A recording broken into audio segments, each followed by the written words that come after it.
जदों उहदी पूजा समाप्त होई ना, नामदेव जी बाहरों आवाज़ां देंदे ने, कहंदे पुजारी जी बच्चा भुखा है, 2-4 चमचे दुध दे इहदे मूँह च पा दिओ। हुण पुजारी नूं ते गुस्सा आ गया, तू नीवीं जात दा मंदिर अगे किवें खलो गया, तू ते मेरा धर्म मेरी बंदगी भ्रिष्ट दित्ती है।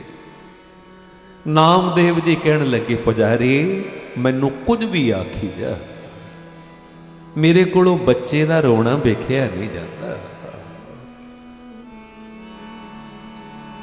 2 चमचे दुध दे पीने ने पिला दे, वो तो बोल कबोल बोली जाता है।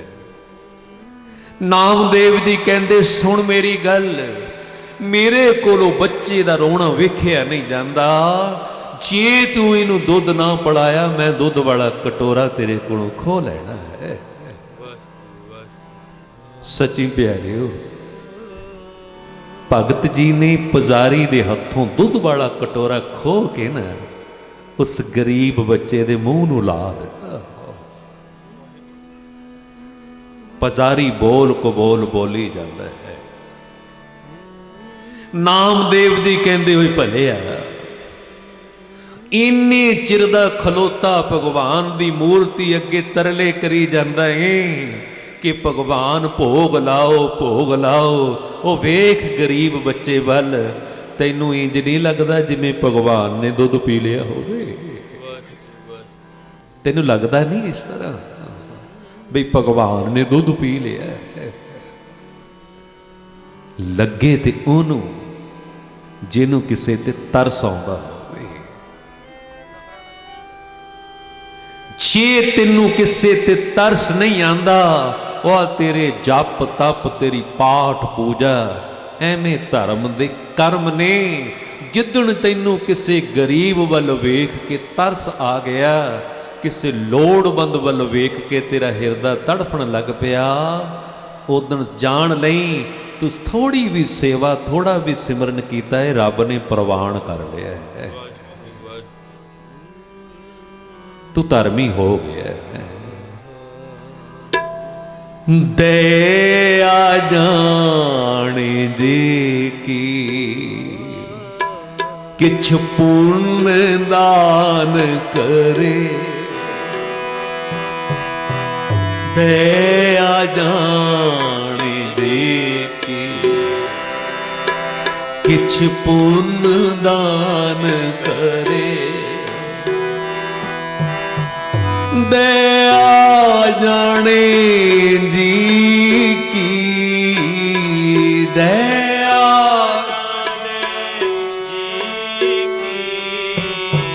दया जाने दी की किछ पुण्य दान करे, दया जाने दे पुण्य दान करे, दया दिवंगिर देह विचारी। अगली बात सुनावां जी, बहुत धन्यवाद, बड़े ख्याल नाल तुसीं सुन रहे हो। 3 तरीकिਆਂ नाल दया हो सकती है ना। अगली बात, तन करके दया। कोई डॉक्टर है जिथे इन्ने मरीजां नूं वेखदा है ते 2-4 लोड़वंद गरीबां वल भी वेख सकदा है। कोई टीचर है इन्ने बच्चियां नूं पढ़ांदा है ते 2 गरीब दे बच्चे भी ते पढ़ा ही सकदा है।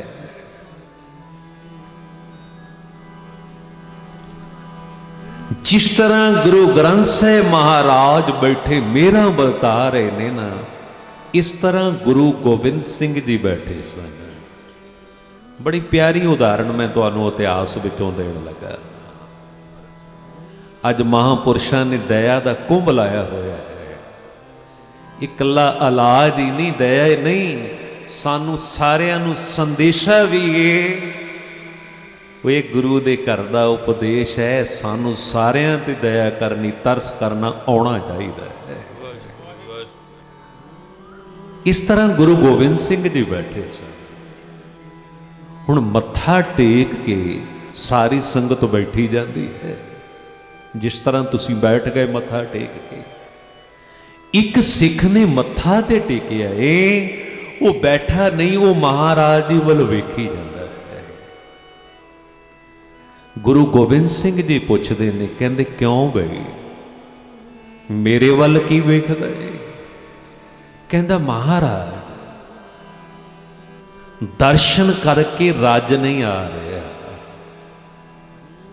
जी करदा है वेखी जावां तुहाडे वल, तेरे दर्शन करी जावां। गुरु गोबिंद सिंह जी कहंदे सुजान सिंघा दर्शन करने तैनू अजे भी नहीं आए, आए नहीं तैनू दर्शन करने, की काम करदा है? कहंदा महाराज मैं वैद हाँ। सतगुरु कहंदे तू वैद है, वो इन्ने मरीजां नू वेखदा सी ते दो चार गरीब दे मरीज नहीं वेख सकदा, किसे लोड़वंद दी तली ते दुआ नहीं रख सकदा। सच्ची प्यारे हो, जिथे दिखावा है बड़ी सेवा, जिथे कुछ ना देखे उथे अवेसले हो जाते, दया नहीं ना आती। की फर्क पैना सी जे दो चौ गरीबां वल भी वेख लैंदा। जिन्ना उच्चा समझाउण वाला सी उन्ना ही अकल वाला सुनन वाला सी। वो महाराज जी की गल समझ गया, मत्था टेक के मुड़ गया।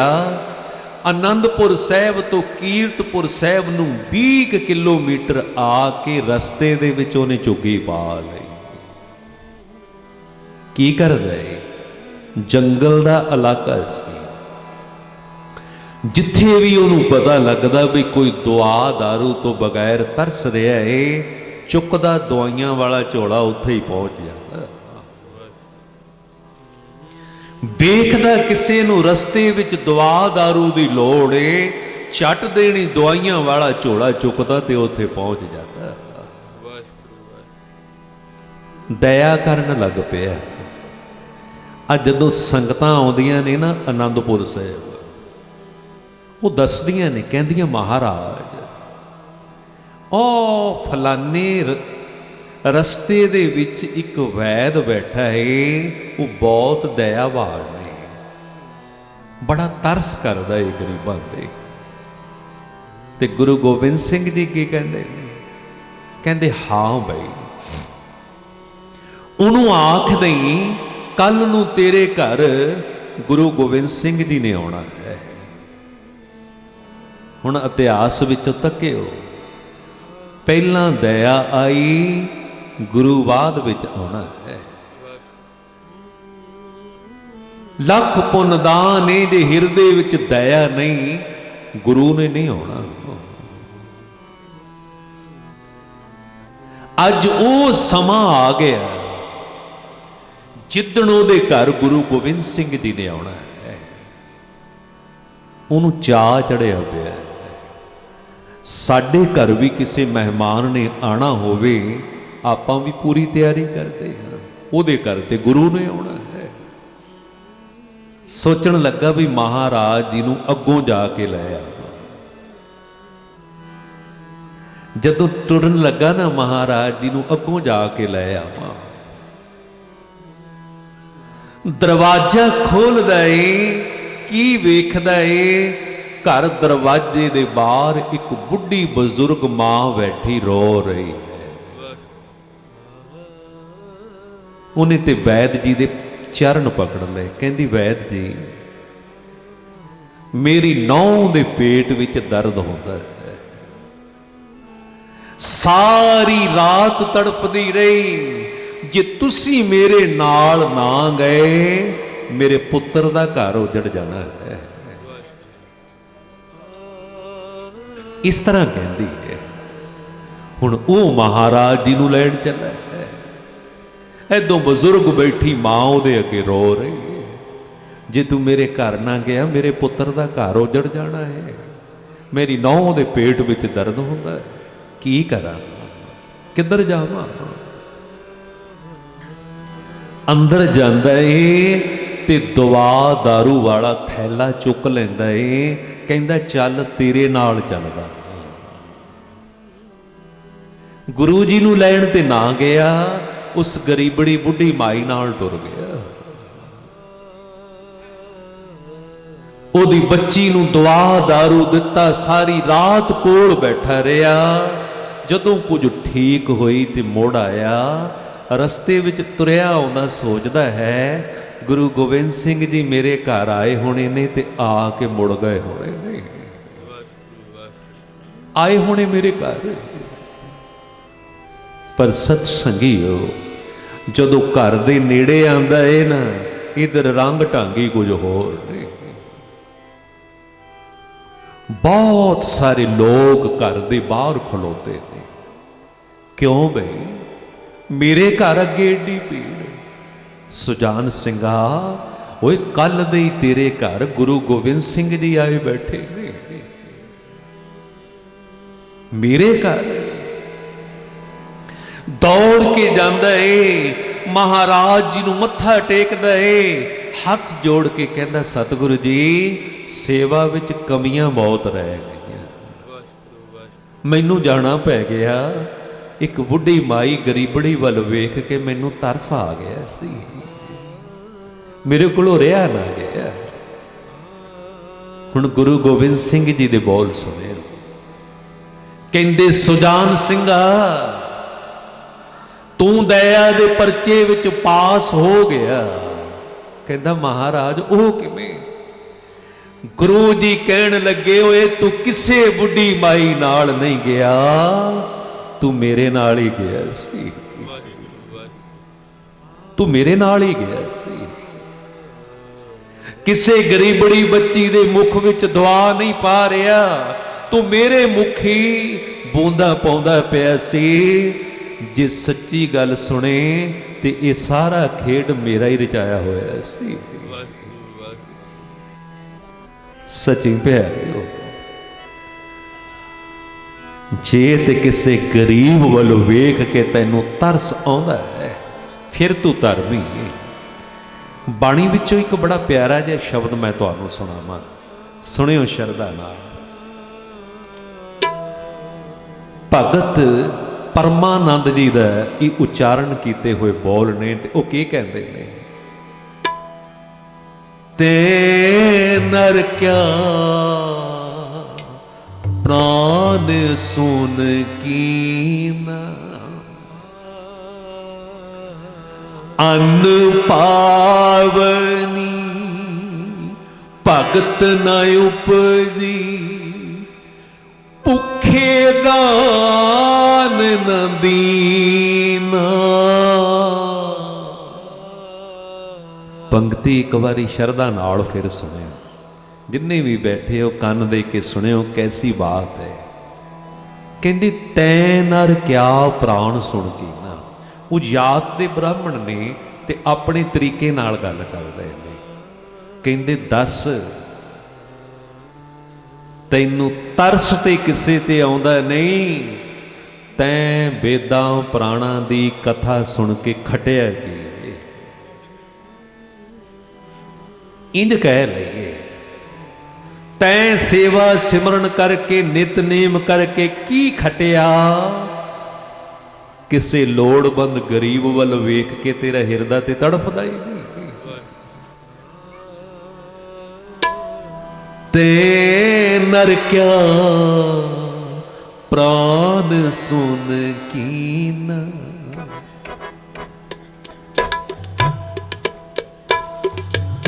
ते नर क्या प्राण सुन कीना। अन पावनी भगत ना उपजी, भुखे दान न दीना। ते नर क्या प्राण सुन कीना, ते नर क्या प्राण सुन कीना।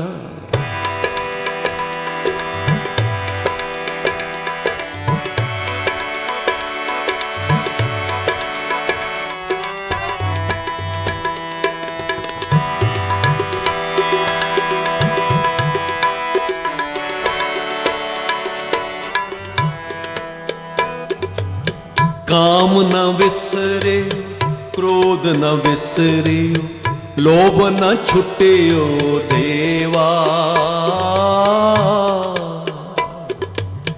ਪਰ ਨਿੰਦਾ ਮੁਖ ਤੇ ਨਹੀਂ ਛੂਟੀ, ਨਿਫਲ ਪਈ ਸਭ ਸੇਵਾ।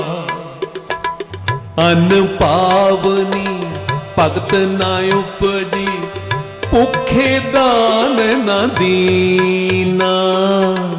ਤੈ ਨਰ ਕਿਆ ਪ੍ਰਾਨ ਸੁਨ ਕੀਨਾ, ਤੈ ਨਰ ਕਿਆ ਪ੍ਰਾਨ ਸੁਨ ਕੀਨਾ। ਅਨ ਪਾਵਨੀ ਭਗਤ ਨਾ ਉਪਜੀ, ਭੁੱਖੇ ਦਾਨ ਨਾ ਦੀਨਾ। ਤੈ ਨਰ ਕਿਆ ਪ੍ਰਾਨ ਸੁਨ ਕੀਨਾ।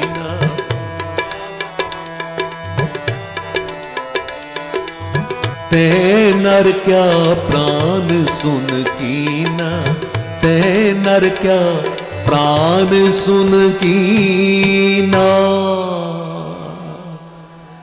ਦਇਆ ਜਾਣੇ ਜੀ ਕੀ, ਕਿਛ ਪੁੰਨ ਦਾਨ ਕਰੇ। ਦਇਆ ਜਾਣੇ ਜੀ ਕੀ, ਧੰਨ ਕਰਕੇ ਦਇਆ। ਬੜੀ ਪਿਆਰੀ ਜੀ ਉਦਾਹਰਣ ਤੁਹਾਨੂੰ ਸੁਣਾਵਾਂ। ਇੱਕ ਉਦਾਹਰਣ ਆਪ ਜੀ ਨੂੰ ਇਸਲਾਮ ਧਰਮ ਵਿੱਚੋਂ ਸੁਣਾਵਾਂ। ਕੁਝ ਸਾਖੀਆਂ ਜਿਵੇਂ ਆਪਣੇ ਧਰਮ ਵਿੱਚ ਬਹੁਤ ਪ੍ਰਸਿੱਧ ਹੁੰਦੀਆਂ ਨੇ, ਇਸਲਾਮ ਧਰਮ ਦੀ ਇਹ ਬੜੀ ਪਿਆਰੀ ਜੀ ਬਾਤ ਹੈ।